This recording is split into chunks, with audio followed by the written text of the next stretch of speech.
Hi everyone, welcome back to another video from Webtech Tutorial. In today's episode, I'm going to be showing you how to download M&T mobile banking application on your iOS device. So without further ado, let's dive into the video. First of all, open your App Store and also make sure that your iOS device is connected to a stable internet. Go to the search box at the top and type in M&T and search. Look for this application and tap on the Get button to begin downloading it. Wait for the application to download and install on your device. Soon after the application is downloaded and installed, tap on the Open button to open the app on your iOS device. So that is how it's easily done. If you found the video to be helpful, go ahead and give us a thumbs up. Don't forget to subscribe to the channel by hitting the subscribe button.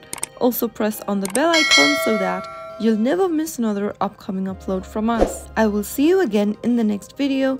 Thank you for watching.